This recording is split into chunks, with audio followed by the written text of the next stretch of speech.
My heart hammered against my ribs. "What do you mean there's been a cancellation?" I blurted out, my voice a little too loud for my lunch break call at work. I quickly lowered it, glancing nervously around my cubicle. I hadn't requested any cancellations. My mind went blank. The insurance company representative on the other end remained calm, a stark contrast to my rising panic. "According to our records, we received a cancellation request from you, and the procedure has already been completed," she explained smoothly. "I'm Betty, a 42-year-old office worker. I live in a small apartment with my husband David and our 7-year-old daughter, Lily. My life insurance policy, a pricey one, was something my sister-in-law Sarah had talked me into. She's an insurance agent, and I knew she was under pressure to meet her sales quotas.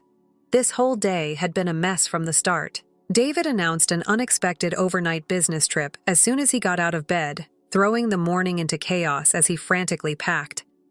Lily, bless her heart, couldn't find her math textbook and dissolved into tears. She's in 2nd grade and still needs a lot of help. I just wished David would be more organized. The thought of divorce had been creeping into my mind more and more this year. When I expressed my frustration about the lack of preparation, Lily, sweet girl, immediately apologized, even though it wasn't her fault. Dealing with David, though, was a different story. If he had just packed the night before, we could have avoided the whole morning meltdown. "I had no idea about your business trip schedule," I'd said, trying to keep the irritation out of my voice. "Aren't the socks I washed and put away good enough?" He'd made some comment about needing new socks for trips, which struck me as odd. His business trips are rare, maybe once every few months, and surely this one was planned in advance, even if he hadn't mentioned it. Lily, tears streaming down her face, pleaded, "Mommy, Daddy, please stop fighting." My heart broke. "Lily, honey, it's okay," I reassured her. "Let's find your textbook together." David quietly resumed his packing. As I helped Lily search her backpack, I noticed David packing more casual clothes, definitely not business attire. A red flag shot up in my mind. Could he be having another affair? He'd been unfaithful twice before. The first time was right before Lily was born. I was ready to leave him, but after a flood of tears, apologies, and interventions from his family, I stayed. Then, last year, it happened again. He met someone on a dating app. He thinks he's so discreet, but he's terrible at hiding things. More tears, more apologies. I told him one more time, and we were done. I even made him sign some preliminary divorce papers and transferred all our savings into my account. I forgave him, but my feelings for him were gone. We found Lily's textbook, thankfully, and she went off to school happy. With the morning's drama behind me, I skipped lunch and headed to a shop during my break.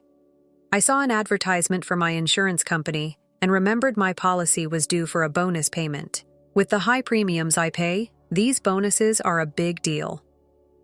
I started thinking about what I could buy Lily with the extra cash, maybe some new fall clothes. Feeling a little better, I stopped at the bank to check my statement, hoping to see the bonus deposited. It wasn't there. Not only was the bonus missing, but this month's premium hadn't been deducted either.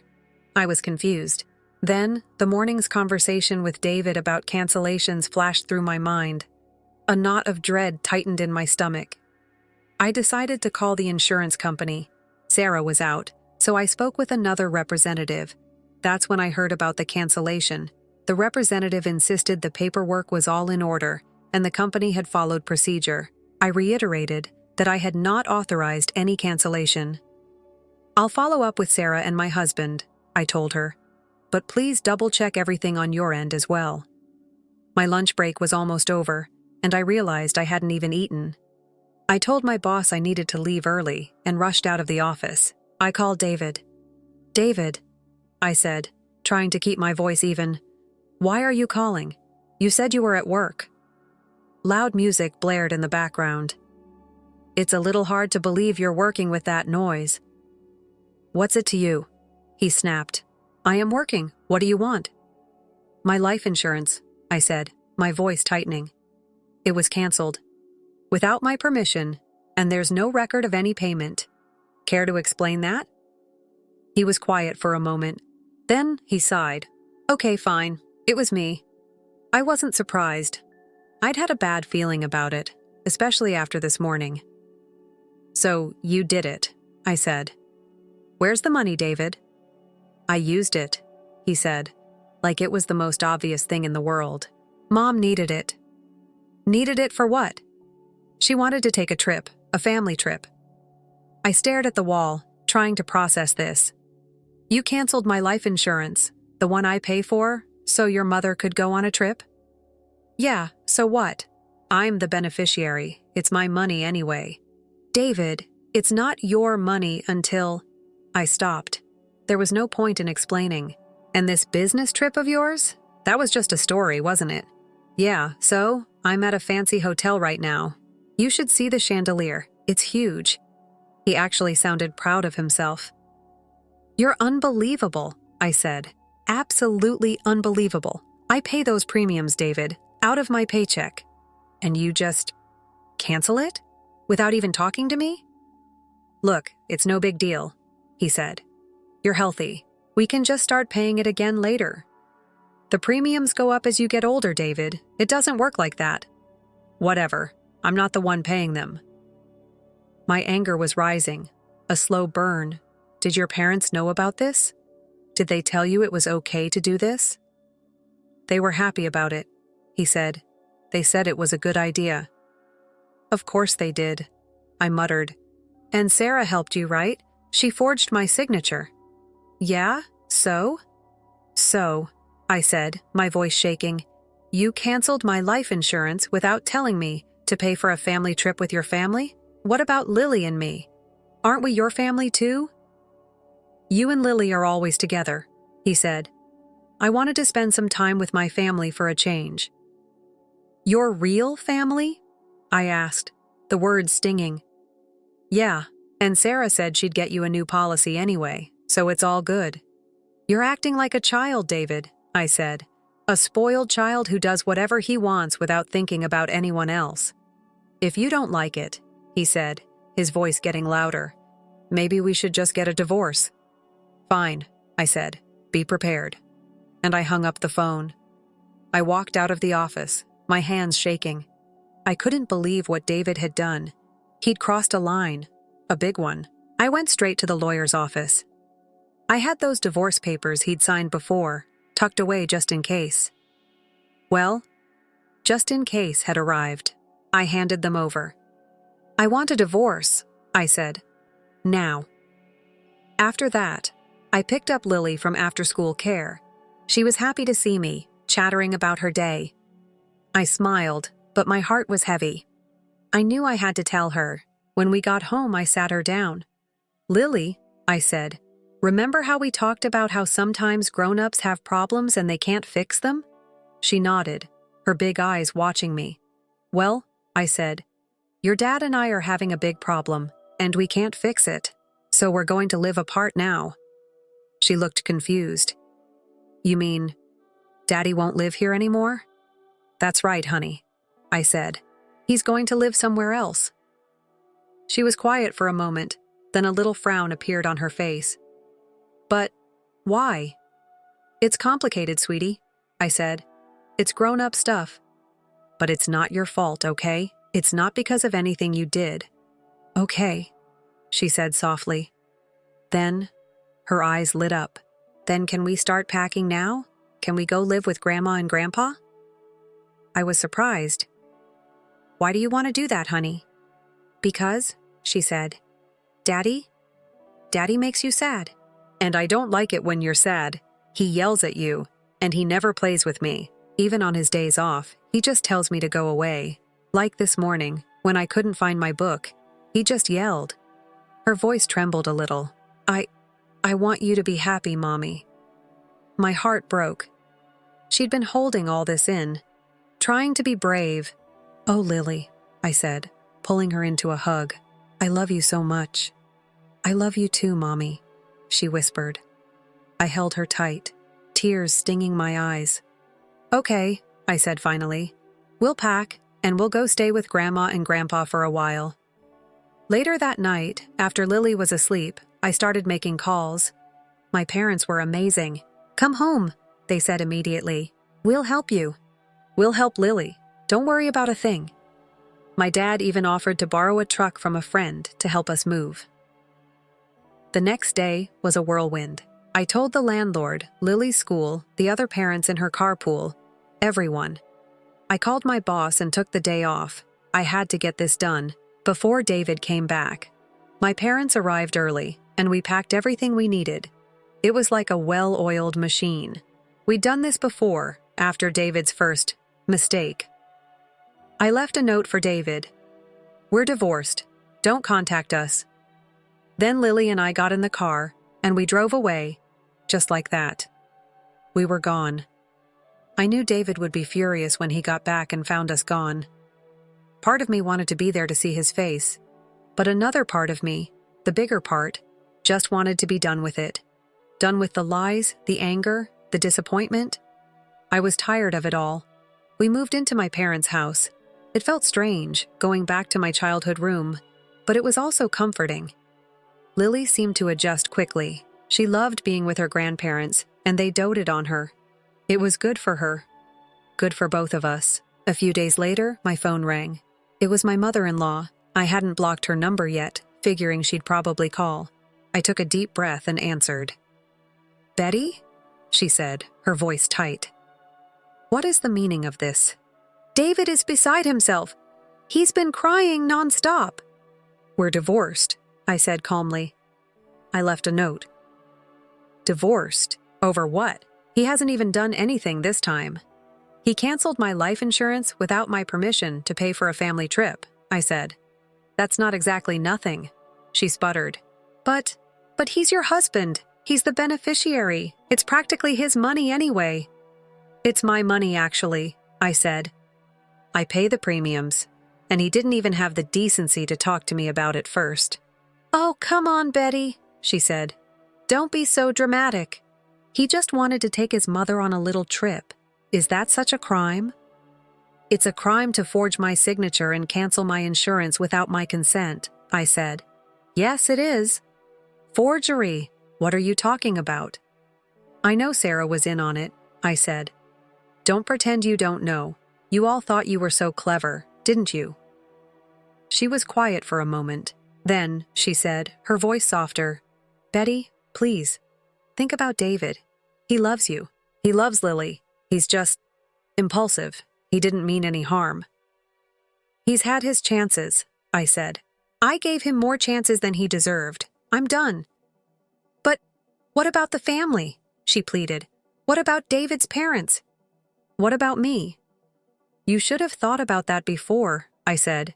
"Before you helped him steal from me. Before you treated me like I was just an ATM machine." We never meant to hurt you," she stammered. "Maybe not," I said.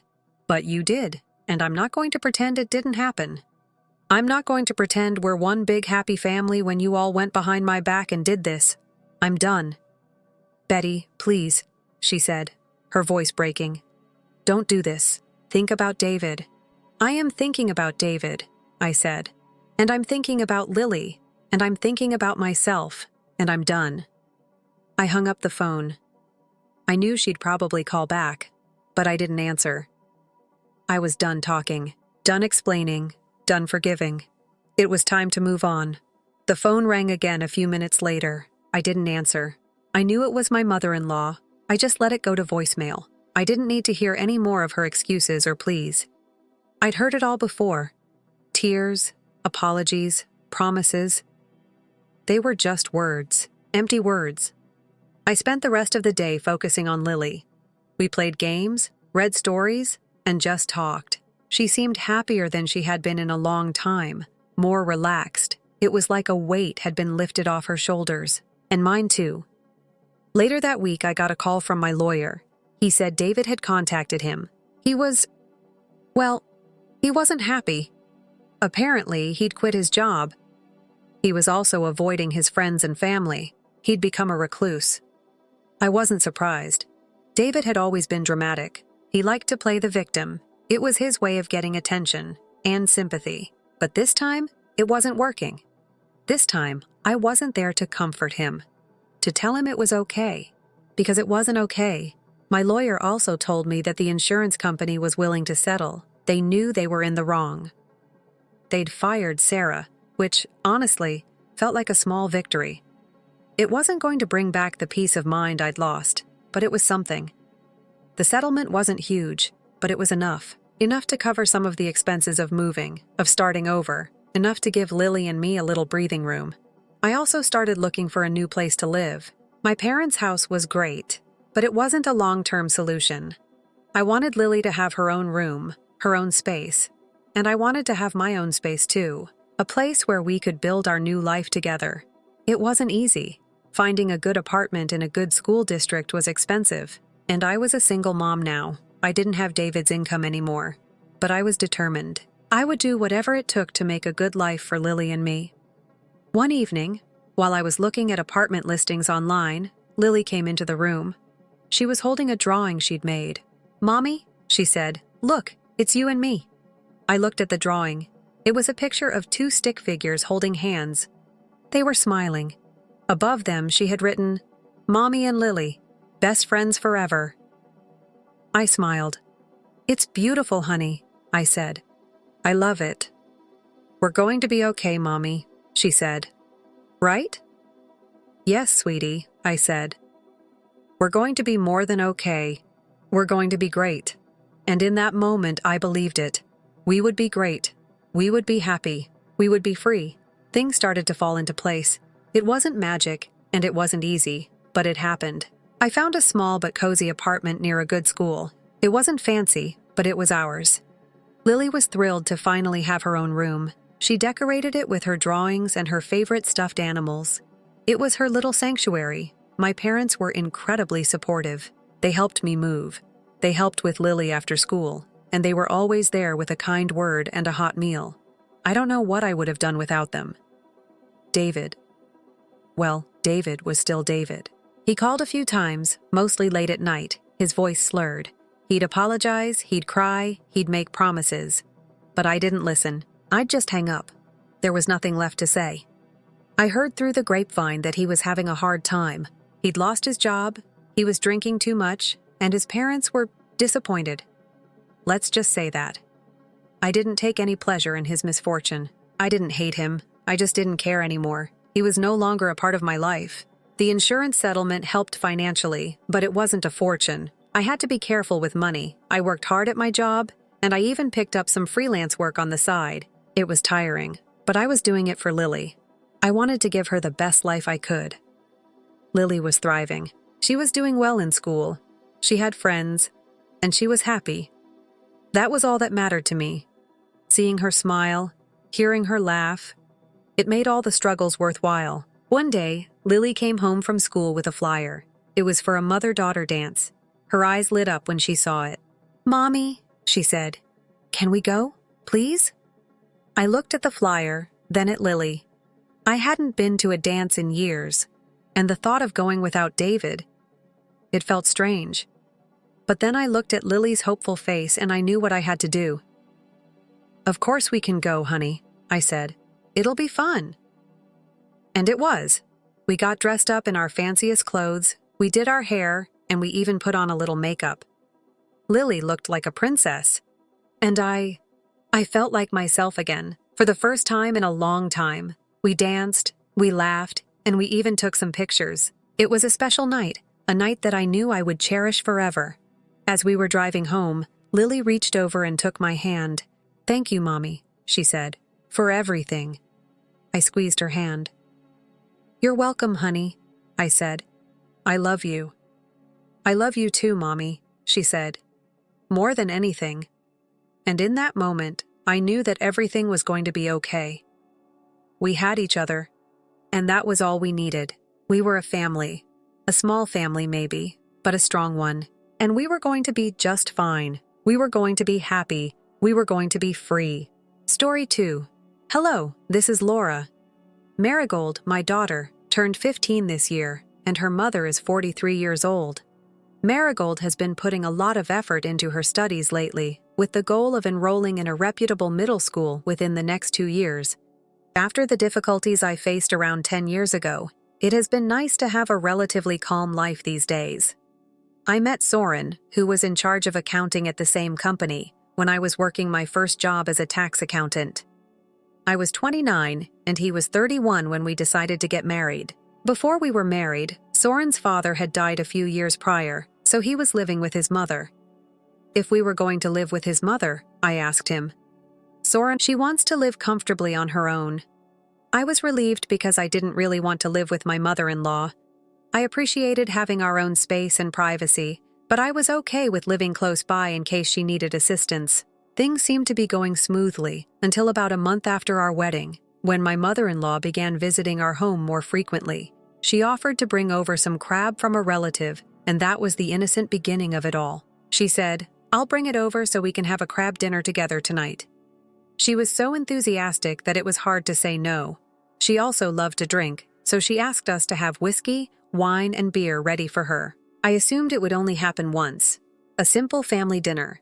But I was incorrect. That night she ate and drank for nearly 3 hours before passing out on the couch. I assumed it would cease when she eventually returned home.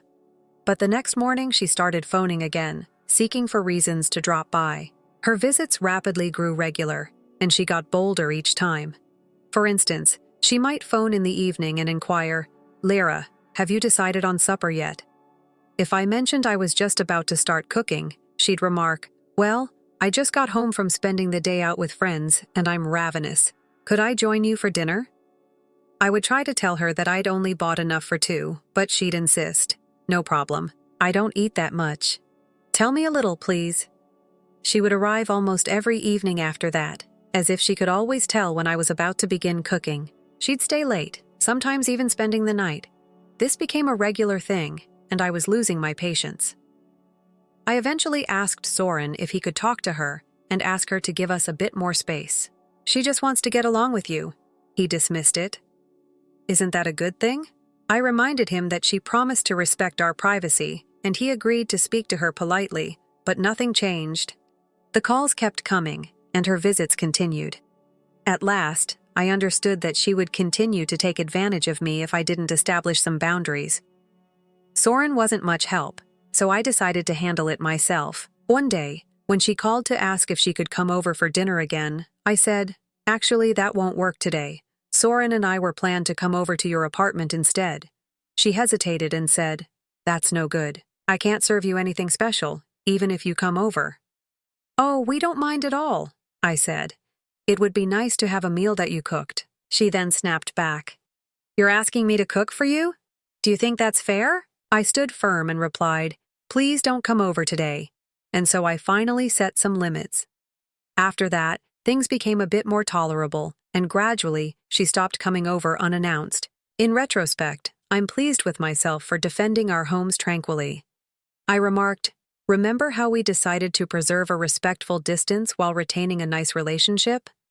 That being said, please do not visit our home going forward." Although I was concerned that I might have come across as overly direct, I knew that her intrusiveness would only worsen if I didn't express my point clearly. Life calmed down after I established that boundary, and my mother-in-law temporarily left. When I got to my 9th month a few months later, I discovered I was pregnant. To get ready for the baby, I returned to my parents' house and took maternity leave. With my mom's help, I was able to relax and enjoy those last few weeks of peace. Then, a week before my due date, I delivered a healthy baby girl. We named her Marigold. The day after Marigold was born, my mother-in-law showed up at the hospital, surprising me with a list of 10 baby names she had carefully written out. "I've thought of some clever names for the child." With pride, she handed me the list. "Thank you for keeping us in mind, Mom, but we've already chosen her name," I replied gently, hoping she would understand.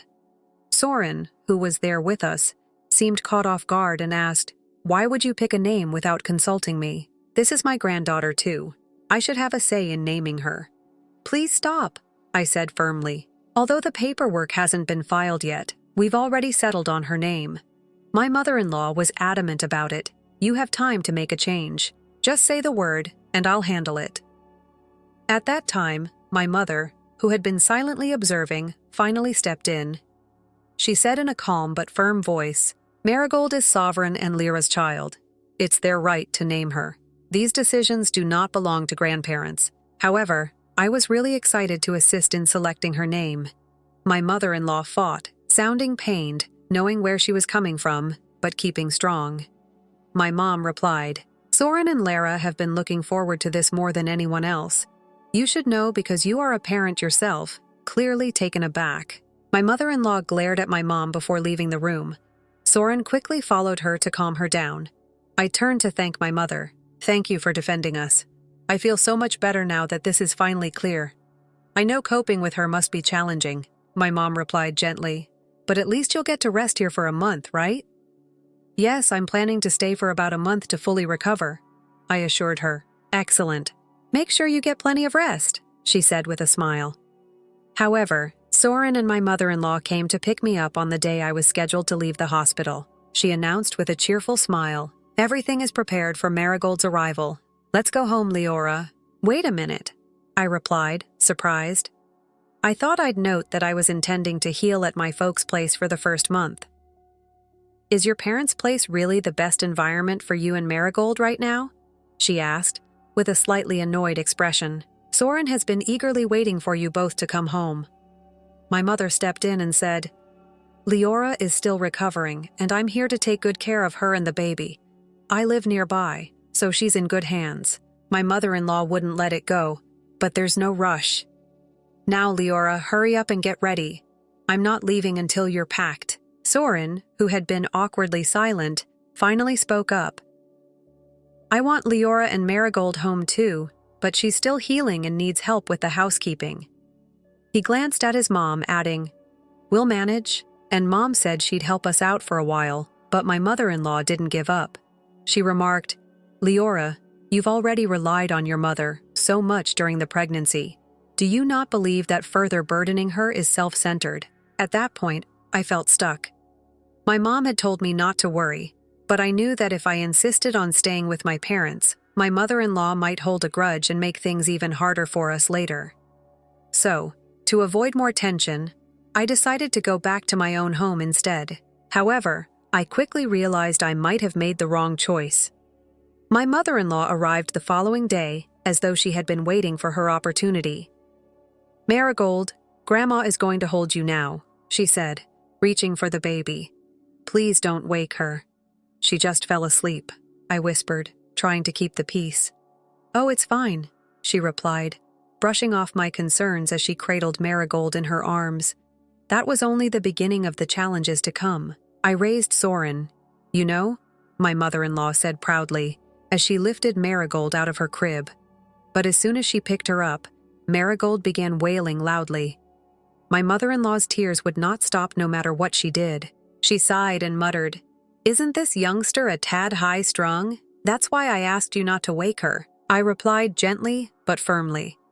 She huffed and said, I came over to help, and now you're being harsh with me. I quickly took Marigold back, doing my best to calm her.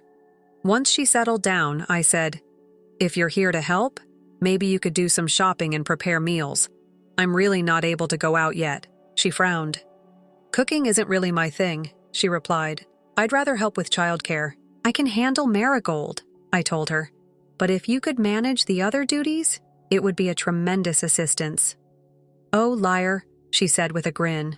Do you plan to monopolize Marigold? I came here to take care of her while you do the housework. If that's the case, could you put her to sleep now? I inquired. Do you think Marigold is hungry? My mother-in-law asked, glancing at her as she fussed once more. All I did was feed her, I answered. Then her diaper must be wet. Go forth and update it, she suggested. I already did, I replied, starting to feel frustrated. She shrugged. Well, if that's the case, there's nothing more I can do, she said, giving up. I'll come check on you again tomorrow. And with that, she departed as she went out. I said to myself, please don't come back, ever. But that wish didn't come true. From then on, she started visiting nearly every day. Instead of helping, she'd often wake Marigold up from her naps, leaving her fussy and in a bad mood. She would eat whatever meals I managed to prepare, then leave without so much as rinsing a dish. Soren, who I had hoped would support me, would just come home from work, smile at Marigold and say, she's so cute, without offering any real help. When I asked him to pitch in, he'd do a half-hearted job that left me with more work to clean up afterward, exhausted and sleep-deprived. I had reached my limit.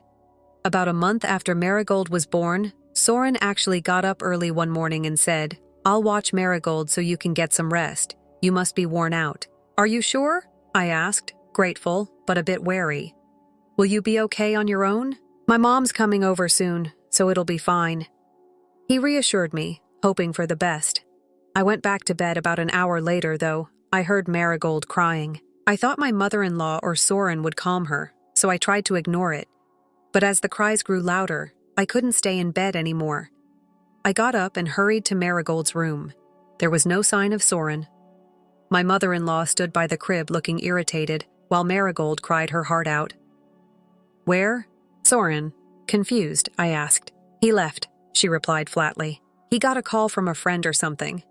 "And what are you doing?" I demanded. "Marigold won't stop crying," she complained.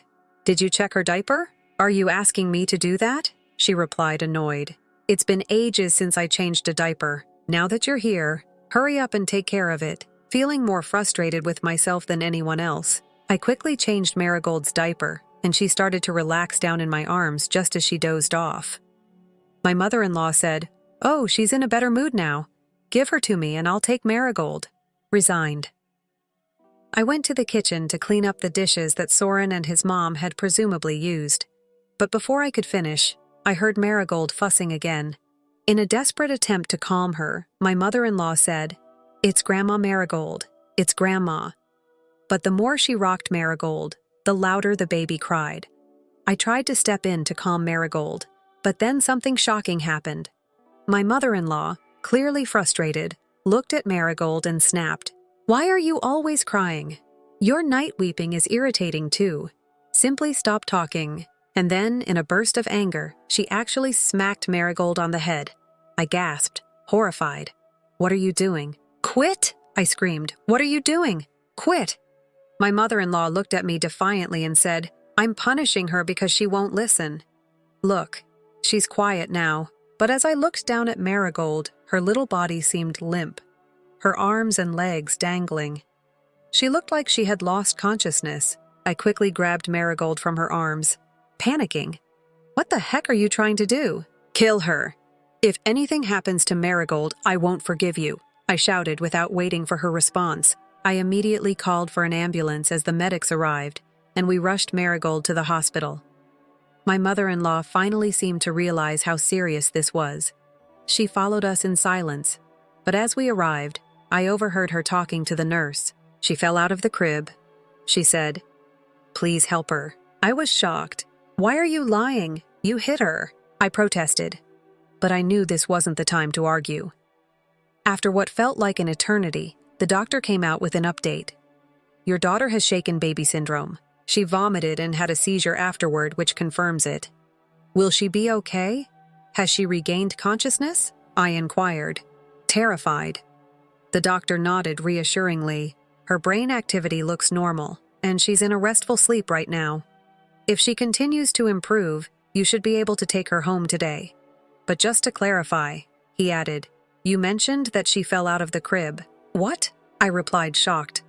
"No, my mother-in-law had her." The doctor's expression became serious.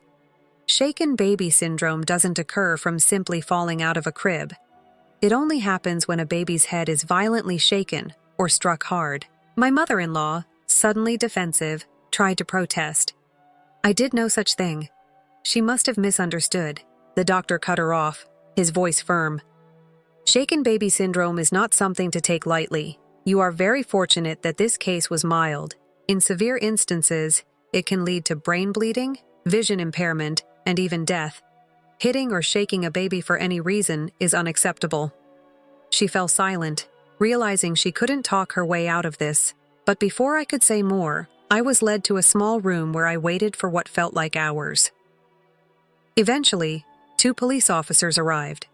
They explained that this was considered an assault. I told them I didn't do anything. "My mother-in-law is the one who hit my daughter. We'll need to hear the full story at the station," one officer said. "Would you come with us?" I agreed, trying to be cool. I asked the nurses to keep an eye on Marigold. and then went with the police at the station. I explained everything that happened in detail from the moment my mother-in-law had started interfering with Marigold's care to the terrifying incident that morning. "All right," the officer said finally. "You can go home for now. We'll need to interview your daughter's grandmother, so please let her know we'll be contacting her." "I understand," I replied, feeling a mix of relief and worry. I thanked them, then rushed back to the hospital, desperate to check on Marigold. When I arrived, I found the doctor. "Please pardon me. Where's my daughter?" asked, glancing around uneasily. The doctor scowled and stated, "Your daughter was already taken home by her grandma." "What?" I felt my heart drop. "You're joking, right?" I hurried home, realizing along the way that I hadn't even told Soren. I called him trying to explain, but he interrupted, his voice full of anger. "What did you do? I heard you hit Marigold. How could you? What sort of mother does that?" "Just wait until I explain, Soren." With a quivering voice, I spoke. "Save it," he responded coldly. "I'm coming home." Panic mounting, I paused at the doorway and saw Soren waiting, his face severe and almost accusing. "You've got some nerve coming back here." Looking so unperturbed, he snapped, "How can you confront Marigold?" "Wait," I said, trying to keep my voice calm. "There's been a misunderstanding. I didn't do anything." "Enough lies," he shot back, brushing off what I had said. "My mum filled me in on everything. Didn't the police take you into custody? That's due of your mother's falsehoods. She's twisting the whole situation to blame me." Desperate for him to comprehend, I replied. But Soren's expression remained hardened. Then I heard my mother-in-law's voice, icy and unflinching, coming from within the home. "There's no place for you here anymore." Determined to tell the truth, I balled my fists. "You might not believe anything I say right now, but the truth will come to light soon enough." "Can I remain here till then?" I asked, clutching onto a shred of hope. Soren hesitated, a little surprised. "What are you saying? Later the cops will arrive. While they're here, let's make sure everything is clear," I said. My mother-in-law quickly interrupted, saying, "I think I'd better go home for today," and moved toward the door. Desperate to prevent her escape, I blocked her way. Just then the doorbell rang, and the cops came with everyone sat around the table. One of the cops spoke. "We've heard the story from Marigold's mother, but it doesn't match what the grandmother told us. We'd like to hear her version of today's events once more." My mother-in-law rushed into a wobbly recounting, stating that I had smacked Marigold on the head, causing her fall. But as she continued, her tale got increasingly twisted and nonsensical. She stammered, unable to answer the officer's questions, and finally broke down in tears. The officer's severe tone broke the quiet to verify that the grandma, not the mother, was the one who had hurt Marigold. "Is that correct?" My mother-in-law nodded in despair, no longer able to maintain her lies. With that, the suspicion against me was completely cleared. I gazed at her, my voice firm. "I'll sue you for assault if you attempt to make this worse." She fell to her knees and clung to me, pleading frantically. "Anything but that, please." I firmly brushed off her beseeching hands, and the cops escorted her out. She hung her head in embarrassment. Soren, plainly scared, sought to defend himself. Mom did it. She vowed to assist, but instead she injured Marigold. He gave me an apologetic look. "The worst thing is that you accused me without even verifying the facts," I said, my voice frigid. "Did you truly believe I was that bad of a mother?" With obvious guilt, he glanced down. "No, I simply didn't believe my mom would do something like that. I assumed you believed I would," I answered, my temper growing. "Enough is enough. I've already decided. I want a divorce." He tried to soothe me by saying, "Hey, relax." "I refuse to get divorced. You're going overboard." "No, Soren, I'm not going overboard. You disbelieved in me and blindly supported your mother. And as for you, you lack the devotion to be a spouse or a father. Please get your belongings and head out." I then made the decision to take legal action against my mother-in-law for assault. Though she merely received a fine, I was able to collect enough child support and alimony from both of them to assure Marigold and I would be taken care of. Marigold and I were at peace after ending that unhealthy relationship. Since then, we've moved on and established a steady, peaceful life together, free at last from the chaos they caused in our lives. Story 3. Hello, my name is Hazel. I want to share with you my complex connection with Eleanor, my mother-in-law. For me, Eleanor has always presented difficulties. She has traditional views, and to be honest, has never shown any interest in me. In order to prevent her from meddling in our affairs too frequently, my husband Michael and I lived far away from her for a while. But when Michael acquired a new job closer to his family, Eleanor became a more frequent presence, which wasn't easy for me. Luckily, Michael's dad, Thomas, has always been friendly to me, and that made things a bit easier. However, Eleanor's conduct has been hard to tolerate, especially because my own childhood was full with tough individuals, including my own parents.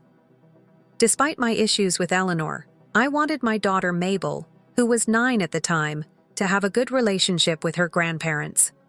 Mabel liked spending time with them, and they were her only grandparents, as I had no touch with my own family. Cutting Eleanor out of our lives wasn't really an option because Michael is very family-oriented. Even though I tried to be civil for Mabel's sake, Eleanor often caused problems. One major issue was how Eleanor would criticize Mabel's diet. She insisted Mabel needed more nuts for protein because she thought I wasn't giving her enough. However, there was a serious issue with this. Mabel is allergic to nuts. She gets sick even from the smell of nuts. I stated this to Eleanor numerous times, and even the doctor agreed that Mabel's meals were balanced and healthy for her. Eleanor, however, simply refused to accept it. She said that Mabel needed to be exposed to nuts in order to overcome her allergy, and she even went so far as to brand me a poor mother. Things grew uncomfortable because Eleanor didn't just ignore Mabel's allergy. She attempted to get Mabel to eat nuts. Thankfully, Mabel knew better and always said no. However, I continued to worry about Eleanor's potential actions, so I discussed it with Michael. I'm terribly apprehensive about leaving Mabel alone with Eleanor. I told him that I was worried she would try to feed Mabel nuts in the hopes that it might alleviate her allergies in some way. Michael made an effort to soothe me. Do not be concerned. Hazel. Despite her traditional beliefs, my mother is aware of her limitations. Additionally, Dad is always available to help out when necessary. We can't simply prevent Mabel from spending time with her grandparents since she adores them. I knew Mabel loved to spend time with her grandparents, and I saw Michael's point. However, I was very alarmed by Eleanor's disregard for Mabel's allergy. Michael, we really need to discuss this. I want to stop worrying whenever Mabel is with them, I insisted. Michael continued to comfort me. It's okay, Hazel. My mother will listen to me when I speak to her. Mabel adores her grandparents, and it wouldn't be right to take it away from her over anything like this. I wanted to trust Michael, and I didn't want to take Mabel away from her grandparents, especially because she had never expressed any reservations about seeing them. But I was unaware of Eleanor's capacity for stubbornness. At Mabel's 10th birthday celebration, things finally got out of hand. Eleanor and Thomas were thrilled to accept our invitation. When they got there, Eleanor said, "Happy birthday, Mabel," and gave her a large present wrapped in colorful paper. "I have something really special for you." After expressing gratitude, Mabel turned to face her grandfather and said, "What's inside, grandfather?" "I don't know," Thomas just responded with a smile. "Even I have no idea what it is, yet your grandmother picked it out. Together, let's find out. Mabel, hurry up, crack it open. You'll adore it, I'm sure," Eleanor remarked, appearing more thrilled than normal at the time. I had a hunch that Eleanor's unique gift could be more than it first appeared to be. "Grandma, I'm very excited to see what you gave me. I'm so excited." Mabel grinned broadly and remarked, "After the cake is sliced, we will unwrap all of the presents." I proposed, "Mabel, let's hold off till all of your pals show up. You can begin unwrapping gifts when we finish the dessert," but Eleanor had other ideas. "No, my present must be opened by Mabel before the cake is served." She requested that I come early to give her the special gift because of this. Mabel appeared truly delighted by her grandma's large, weighty present, but I was uneasy. I thus made the decision to comply. I wasn't going to say no if this made Mabel happy on her birthday. What I didn't realize was that Eleanor's unique present would transform the whole celebration into a nightmare. At last, it was time to unwrap the gifts. Mabel excitedly opened her grandmother's present. She discovered a large, exquisite cake bearing her name inside. She was ecstatic for a little period before fainting in our presence. As Michael and I hurried to, panic swept through me.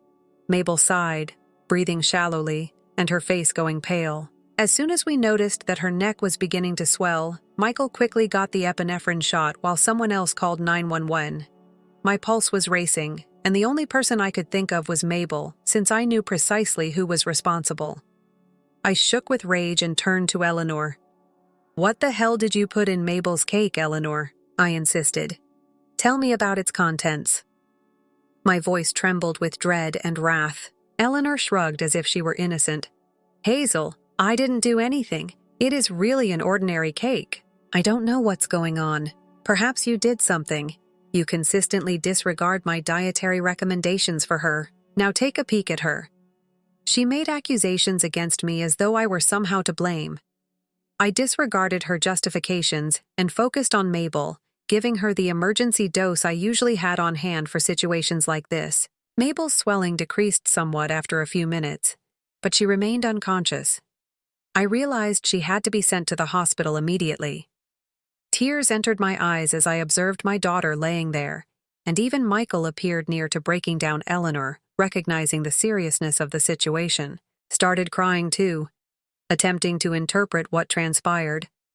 My greatest dread was validated when I sliced up the cake and saw what was within. The cake had nuts. My heart fell. "How could you, Eleanor? Mabel has a nut allergy, as I have repeatedly said. Are you aware of the threat this poses?" I insisted. Eleanor appeared defensive, barely able to control my rage. I was simply trying to assist Mabel, not injure her. "Hazel, I believe you're too rigid about her nutrition. I believed that introducing nuts to her gradually could help her get over her sensitivity," she quarreled. My fury erupted at that moment. "Eleanor, are you insane? This may have killed our daughter. Who granted you the authority to decide these matters?"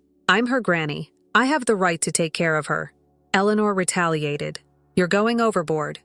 Hazel, all you're doing is trying to harm my reputation." The paramedics promptly attended to Mabel before transporting her to the hospital, as the ambulance arrived at that same moment. We kept a tight watch, overwhelmed with anxiety and terror. The doctors told us when we arrived that Mabel would require some time to regain consciousness and would need to be under monitoring for a few days. The truth of what may have occurred struck me hard at that very moment. In Michael's arms, I sobbed, experiencing a mixture of terror, rage, and relief that Mabel would be all right. Although we had survived the worst, I was certain that things with Eleanor would never return to normal. After I informed Thomas that Mabel was safe, I contacted him. Unable to control my rage, I went to Michael. "Eleanor did something today that I will never be able to forgive. She endangered our daughter's life," I said. "That she would go this far is unthinkable." Without taking into account how dangerous it was for Mabel, she was only interested in herself and was attempting to paint me as a bad mother. Michael was visibly shaken as he glanced down. "It's unbelievable that she would do such a thing. I feel as though I no longer recognize my own mother. I believed she was concerned about Mabel's well-being.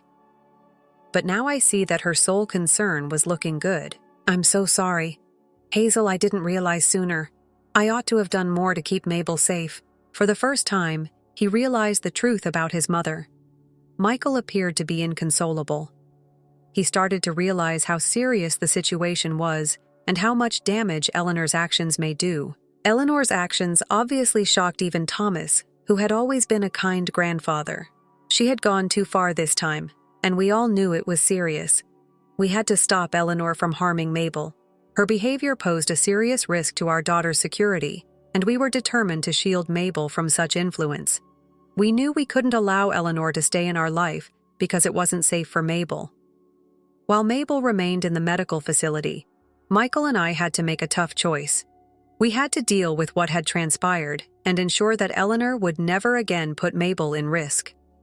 When we got back home, we found Thomas trying to reason with Eleanor, but she seemed indifferent, busying herself on her phone. Nearby, the unfinished birthday cake served as a somber reminder of what had transpired when they discovered us. Eleanor and Thomas rushed over. "I recently received an update. Mabel is in good hands and will be better soon, I added. Despite her continued unconsciousness, the physicians remain optimistic. Eleanor rejected our concern, utterly unaware of the seriousness of the issue. I'm glad Mabel will be all right. This isn't a huge deal, though. She will be all right. Additionally, her nut allergy will eventually go away. That was the last straw.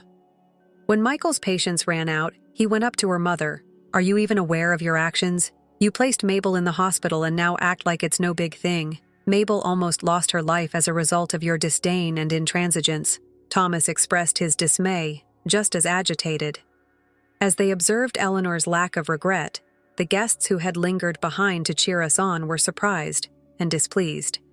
I firmly answered, Eleanor, I had had enough too. We've given you several opportunities to adjust, but even after putting my kid in the hospital, you're exhibiting no remorse. It's this. You're not welcome around Mabel or in our life anymore. This house is off limits to you. Eleanor gave me a fierce look. I cannot be told where to go by you. If I disagreed with Michael about how to raise my granddaughter, he would never interrupt me. But Michael maintained his ground. No, Mom, he stated firmly. You are no longer welcome here. Dad is welcome to come at any moment. Not you, though. The only grandparent who is concerned about Mabel's safety is him.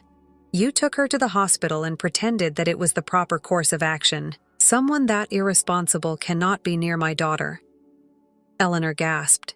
Never anticipating Michael to turn against her, she had always relied on him to support her. As the visitors watched in contempt, and Thomas felt severely let down, she realized she was acting alone. Michael and I felt we had done the proper thing for Mabel's protection immediately away. Even though it hurt, we had finally decided to defend our family, in a last desperate move. Eleanor yelled at us and accused me of inciting the opposition. Hazel, it's all your fault. They hated me because of you. For this I will never forgive you. You should be asking for my pardon, she shouted, her voice filled with fury. In order to get the judge to allow me to visit Mabel, I'll take you to court for grandparents' rights. You simply wait. I spoke steadily. I said, Eleanor, you're not likely to get grandparents' rights from jail. The fact that you, who put her own granddaughter in risk, would want visitation privileges will undoubtedly catch the judge's attention. Eleanor's expression dimmed. Prison? What are you discussing, Hazel? I didn't make a mistake. I took no action. Anger rising in my voice, I shot back, introducing an allergy to a youngster. She has a serious allergy that puts a kid at danger. It's a grave offense. Michael and I knew, but perhaps you didn't. The cops have already been contacted, and now they're here. Eleanor stared at the door in shock as two policemen walked in. She started to fear and begged frantically. Please don't, this can't be happening, I can get arrested. However, the cops told her she was under arrest, so her statements were ignored. She held on to Thomas, pleading with him to take action. Thomas, you must not allow them to harm me in this way. I am your spouse. Thomas gave her a sorrowful glance. I've been telling you to be gentler and change for years, Eleanor. However, you never paid attention. You endangered our granddaughter today. I won't shield you from the repercussions. Eleanor looked to her son Michael for help, but he refused to back down. I can't let you near my family anymore, Mom, he said. This is over. To make sure you don't harm Mabel again, I'll speak with a lawyer tomorrow and begin the procedure. When Eleanor realized she was really alone, she screamed and begged the cops to take her away. The room seemed calm again, but we were aware that the healing process would take a long time. That night, when the visitors had departed, thankful that Mabel was safe, we returned to the hospital. The next morning, Mabel woke up feeling much better, but noticeably disturbed. She sobbed while holding on to me. The thought of seeing Eleanor again made me terrified. Mom, please keep her away from me.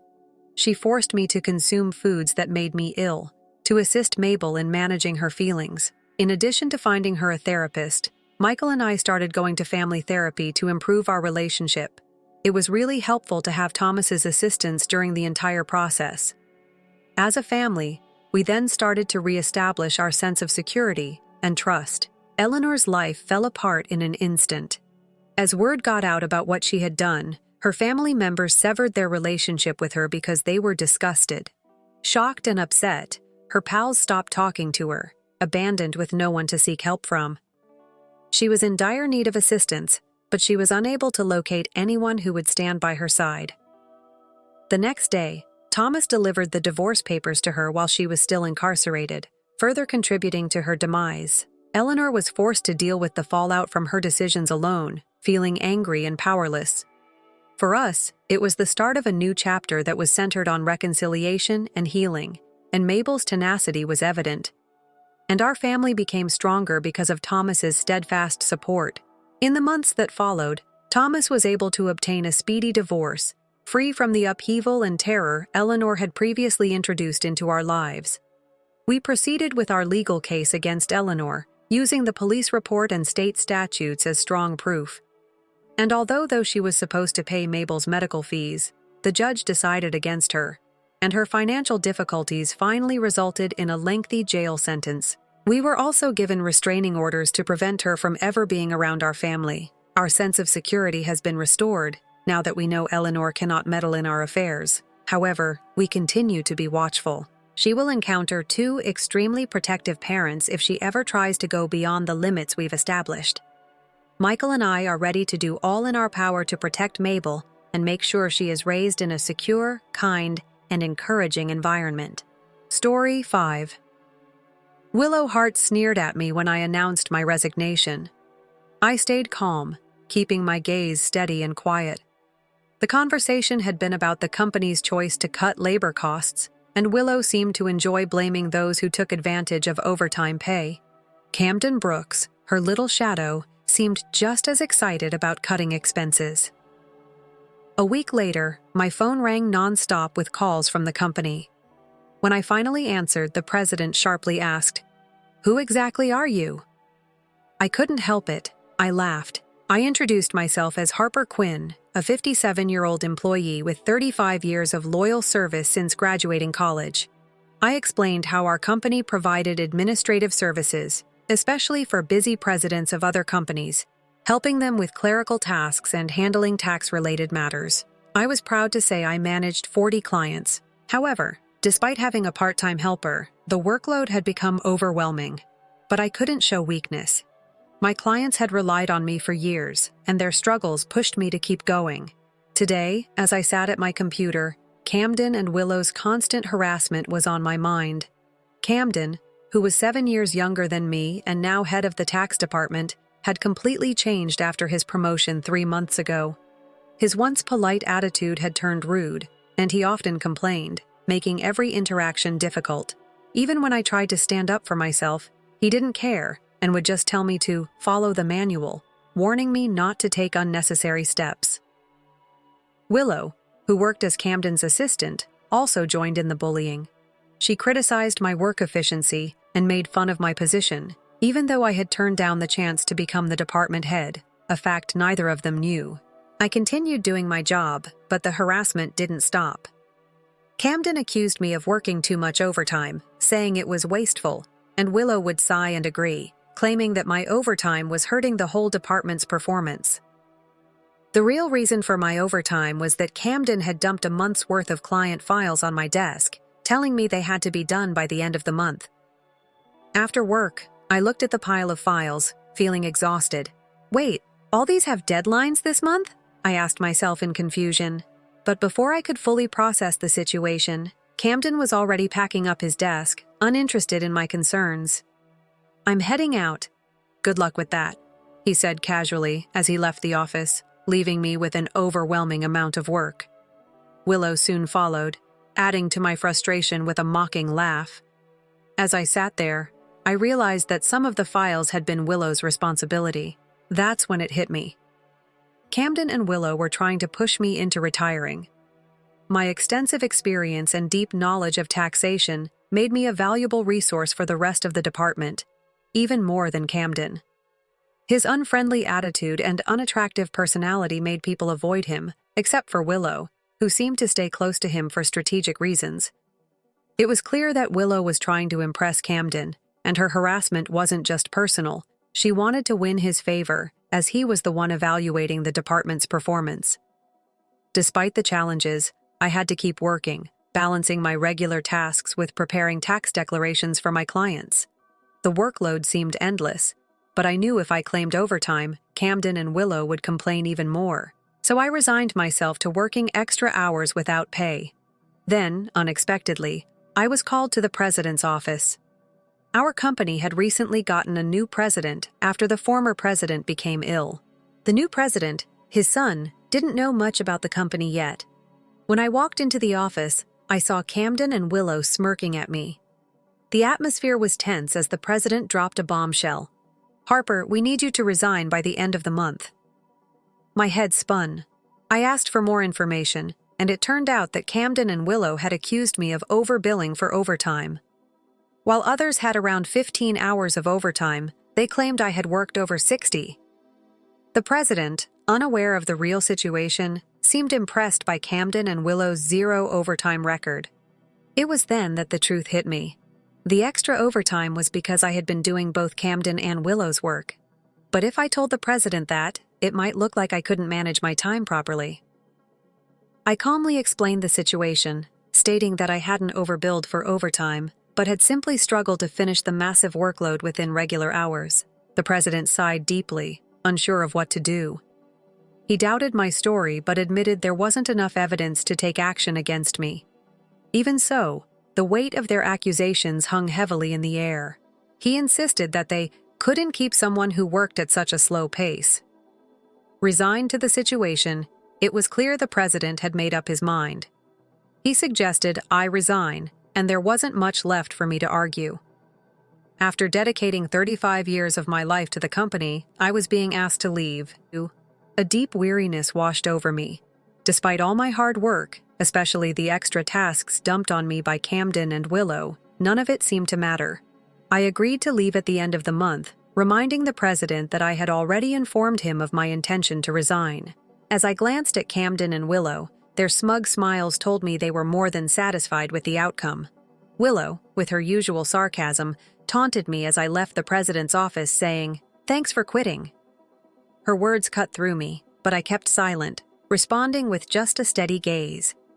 Camden also made his approval clear, gleefully talking about how happy he was to cut labor costs. He even went as far as to label me someone who exploited overtime pay. As they chatted excitedly, I began thinking about the handover process. I needed to organize documents for all my clients and make sure everything was in order before I left. I personally said goodbye to as many clients as I could, ensuring appointments were set up, where possible, for those I couldn't meet. I sent letters to let them know who their new point of contact would be. A week after my resignation, I was enjoying some quiet time at home when my phone rang. Seeing the company's number on the screen, I hesitated. I had already completed all my paperwork, including social insurance procedures, so I didn't see a reason to answer. However, after receiving several calls from both the company and Camden and Willow's personal phones, I reluctantly picked up. The president's urgent voice came through the line. "Who exactly are you?" he asked again. I couldn't help but chuckle and replied, "Just an unemployed woman who resigned, that's all." His tone became even more anxious as he explained the chaos that had erupted since I left. 40 clients have called to stop doing business with us," he revealed, his panic evident. He practically begged for me to come back, saying everything had fallen apart. Sighing, I stood up and made my way back to the company. When I arrived, I saw Camden and Willow waiting for me. They looked exhausted, with dark circles under their eyes and a noticeable change in their appearance. It surprised me, and I asked what was going on. Camden glared at me and said angrily, "Since you left, we've been flooded with calls. Clients are canceling transactions, not just yours, but also from companies we were planning to work with. What did you do?" Willow, looking equally frustrated, echoed his accusation. Her weary appearance showed how much the situation had taken a toll on her. Both of them suspected I had done something underhanded to cause all the cancellations. I hadn't done anything wrong, but I had a feeling I knew why the clients were leaving. Thinking out loud, I mumbled my thoughts. Camden, however, wasn't satisfied with my explanation. He outright accused me of orchestrating the chaos and demanded I go with him to the president's office immediately. Without waiting for my agreement, He practically dragged me there. As we entered the office, Camden declared, "President, I've brought her," with a sense of authority, while Willow followed closely behind. Ignoring their harsh tone, the president turned to me and asked about the sudden stop in transactions after my departure. I took a deep breath and explained, "Our clients don't need us to manage their taxes. There are plenty of accounting firms that offer cheaper services. The only reason they stayed with us was because of me." Camden, annoyed, shot back, "Who do you think you are?" Willow sneered as well, questioning my worth to the company. But I stayed calm and continued explaining that I had always offered personalized tax-saving strategies, which made my clients stick with us. It wasn't just about doing the job, it was about offering them something valuable. Camden dismissed my approach as inefficient, arguing that their manual, by-the-book methods were better. The president sighed deeply, recognizing that Camden and I had very different ways of doing things. He looked serious as he said, "Actually," his tone signaled that something important was about to be revealed. "I received a surprising call from my father, the former president," he began.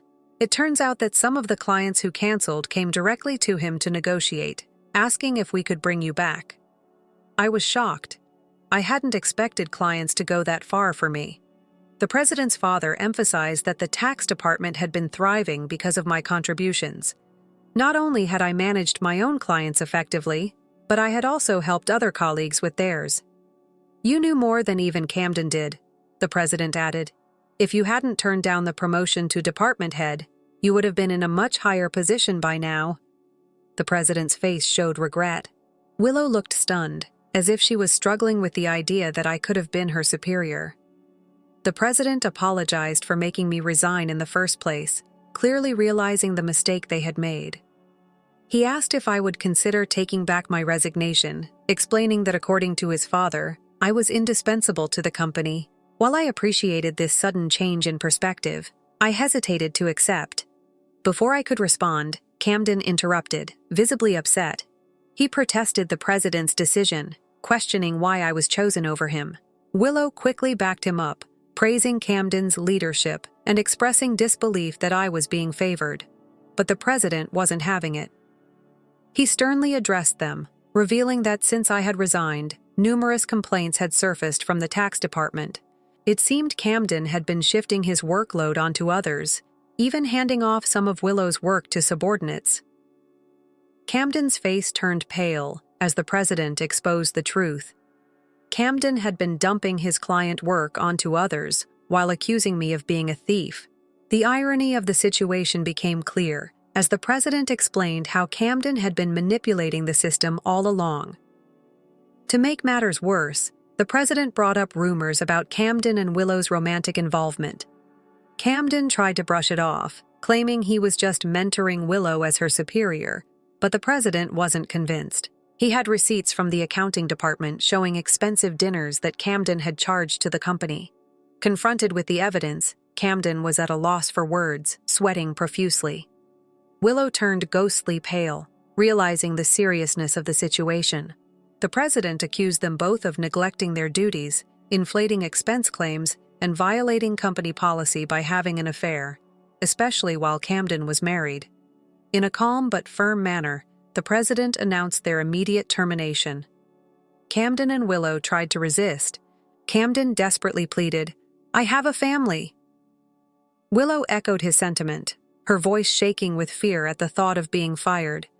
She promised to apologize to me and others for piling work on us, but it was too late. Her concern about her reputation only heightened her desperation. She begged for a second chance, but the damage was done. Sensing their desperation, I couldn't help but offer some advice. "Why don't you stop resisting? It's undignified," I said calmly.